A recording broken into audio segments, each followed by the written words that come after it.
What's going on, guys? Welcome to another video. It's your boy Narik Chase, and in this video we are hosting a closer look episode. And in this one we are going to be talking about one of my favorite video game sequences in video game history. Not only is it a great sequence, but it's also a great death sequence of a personal favorite of mine. Actually, we are going to be taking a closer look at the Cortana's death sequence in Halo 4. Now, I don't care what nobody says. This is a great. This moment has definitely had a great build up to it. It was emotionally deep. I was crying. I, I mean, this is hands down one of my favorite sequences. Not only in the Halo verse, I guess you could say, but also just in video game history, just altogether. Excuse me, guys, I got hiccups.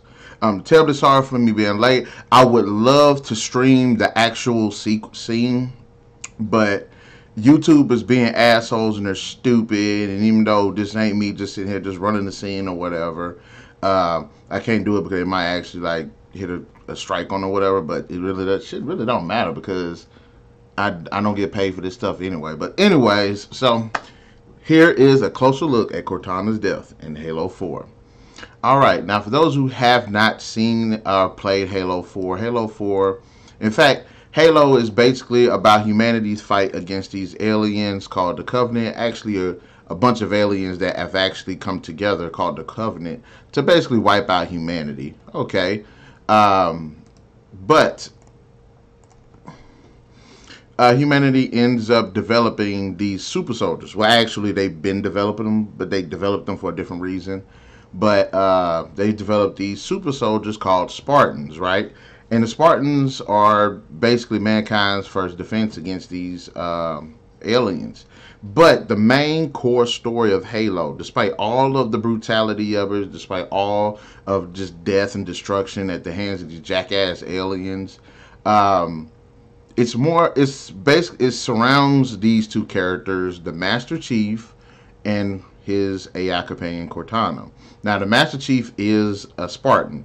He's a cybernetically and chemically enhanced soldier, super soldier, who wears this badass looking armor that has all types of cool ass shit on it and can do all types of cool ass shit. And Cortana is his AI companion. She helps him figure out what's going on in his suit, communications, what's going on the battlefield. She's helping him against all of these technological things that he can't do.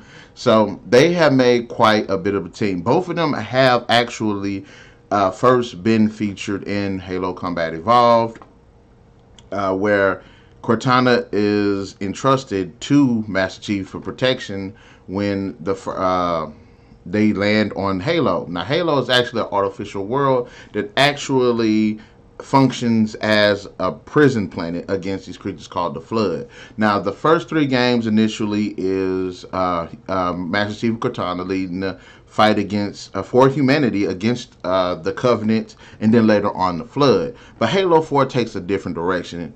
Halo 4 this time around, they have to deal with a bad guy, but the story is more personal. Now, we did see bits of this in 3, where they were separated. Majority of the game, they weren't together, and Cortana's actually able to call out to Chief. So you see that through the story, but it isn't as pronounced as it is in this one. In this one, you fundamentally get to see the relationship that these two have developed. It isn't just the fact that they're comrades. It isn't the fact that they're just friends. It's something deeper. Now, if you want to sit there and say there's like some type of romance, I could actually dig it because of just how deep and emotionally connected these two characters are. Both of them actually are soldiers of war, and that's what I like about them. They are products of humanity, but they're not human in a way.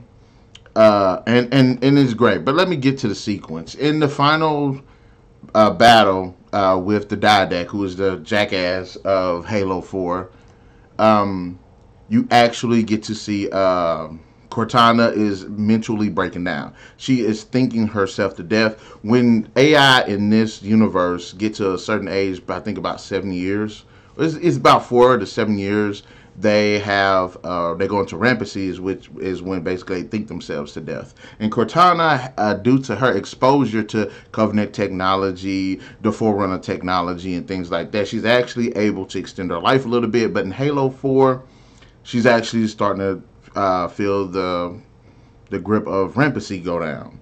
And not only is Master Chief struggling to stop the Didact from wiping out humanity, he has to save his best friend, Cortana. He has to save her from rampancy. And the only way he can do that is to get her to their original makers, Dr. Halsey. But the story you just see how much these two characters care for each other. You see how much Chief cares for her. You see how much she is just struggling. You see the emotional depth between these two characters. But everything builds up to this one scene. And in this scene, Master Chief manages to defeat the Didact with the help of Cortana, using her rampancy to basically handicap the ship, handicap the Didact, giving Chief the chance that he needs to do what he needs to do. He ends up activating a mini nuke to destroy the ship, but in that split second before it explodes, see, the Forerunners, who are this super advanced tech race of creatures that all of this technology and stuff that you're seeing, pretty much they developed it, but they're long dead. So they have this technology called hard light. And what Cortana does, and she's tapped into it so much, and she's tapped into the ship, she actually saves the Master Chief by constructing a hard light shell around her, protecting him. And that's where we see this scene go down. Chief looks around, he's amazed to see what's going on, and then he sees Cortana actually walking up to him in a physical form. First time we've actually seen her in physical form. Most of the time you see her in her own form, but it's more digital. But this one, she's actually physically there. And they have this great conversation where he's thankful that she saved him, but he's trying to figure out how they're going to get out. But she tells him that she can't because she has spread herself so thin, trying to disable the ship and everything. There's pretty much nothing left for her at this moment, and her saving him was pretty much the last of her, pretty much the last of her original self. And they have this great moment where, and it's just freaking awesome. What's the guys? They have this great moment where, and then this is the cool part about it. I mean, there's a lot of cool stuff that makes this scene special. What makes it really cool is the emotion that you see in these two characters. Master Chief is head to toe covered in armor, big old dude, but you can actually hear the emotional depth in his voice, see the emotional depth in his movements. You can see the emotional depth in her face, in her movements, the way she speaks, and that's what makes it great. Like the visuals that they put into this game, fucking amazing. I don't care what nobody says.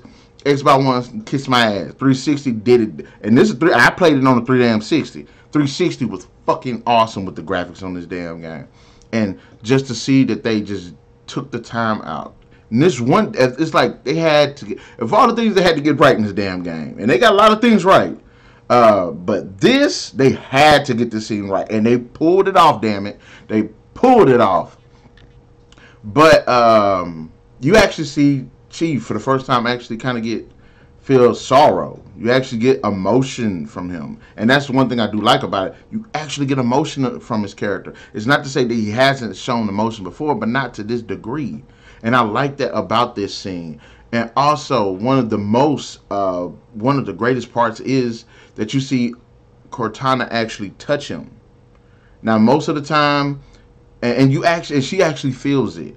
And I like that because most of the time Cortana is in some computer or inside his head, but she cannot, because she's digital, she can't really touch him. But the hard light technology allows her to actually touch him and feel him. And I love what she said behind it. She said something to the fact of that she's waited so long to do that. And I was like, that's freaking awesome. And I'm interested in to know, is Halo 3 the moment where you can tell that there is something between these two? I mean, yes, because she's being tortured by the damn grave mine like light years away, and she's still reaching out to him, and he's actually picking up on that. Uh, but this is like, it's like a romantic type of, which I buy. I completely buy it. I think it's fucking warranted. Like, if there was ever a video game romance that I think was freaking awesome, this definitely is it. I really like the two characters in this. I thought they were awesome. This scene just speaks so much value. This is what happens when you develop characters. This is what happens when you tell a good story and you come up with a great ending, a great climax, whatever the hell you want to call it. It's definitely one of the definitely the most emotional part to the damn series. Don't care what no one says. Um, but it does end off with them eventually saying goodbye, and you can see Master Chief is definitely hurt in the ending sequence of the game. That his best friend, this his one friend, his best friend that he thought he'd never lose. They've been through so much fucking shit together, hell and high water, all types of crazy stuff, and she just gone. And but she did save him. She did give herself up to save not only humanity but him as well. And I know that she comes back in Halo 5 and she's different or whatever, or she was corrupted by the damn 343 spark thing, or whatever you want to call it, or guilty spark, whatever the freak you want to call it, or it was potentially one of her other crazy rampancies, or it was actually her. I don't know. I need to play Halo 5 to get on that, but I'm just going to talk about this scene. I was really happy that they had done this scene justice. I love the aftermath as well. Chief is just sorrowful, and despite all the people he's lost, despite all the death that he's just been around and he's witnessed, this one definitely is like the one that you could tell is like somewhat breaks him, and it's completely understandable.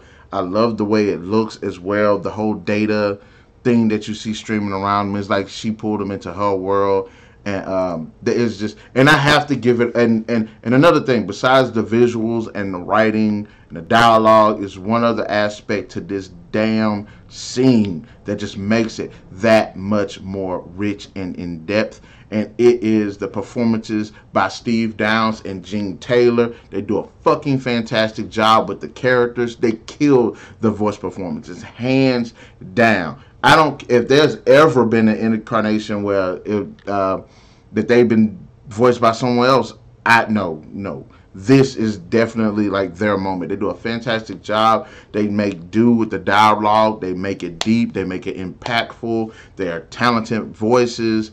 The emotion that these bring this character, like I cannot like actually think of anybody else who could actually have done this and made it this that much, just give it that much damn emotional depth to it. I don't know. They definitely deserve 2 thumbs up for the performance, but also it's the music as well. The music actually just emphasizes the finality, especially some of the moments where they're like the music's not there, and then it slowly just creeps on in, and it's like it was strings, and they did a fantastic job. Like, and I don't know what it is about like strings and everything, but they make like the woodwind, like string instruments are just great for like emotional depth, I think. And the way that they just bring it into this is just see magnifique. I don't care what no one says. This is definitely one of my favorite fucking scenes in a damn video game.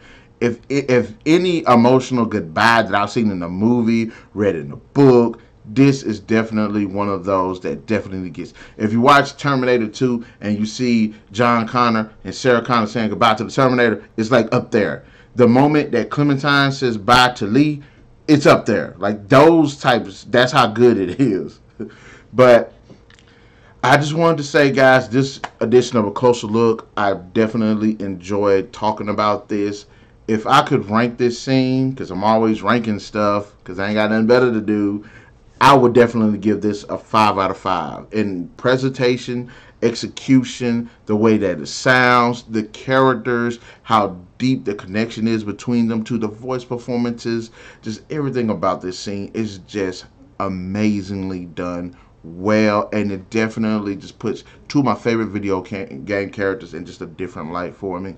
Um, but in the comment section below, guys, let me know what are your thoughts on this episode of A Closer Look. What did you think about the Cortana's death scene? Do you think they should have did anything different? Do you think they did things wrong? Do you think they could have done some things better? What are your ideas? Do you enjoy it as much as I do? Give me your thoughts in the comment section below.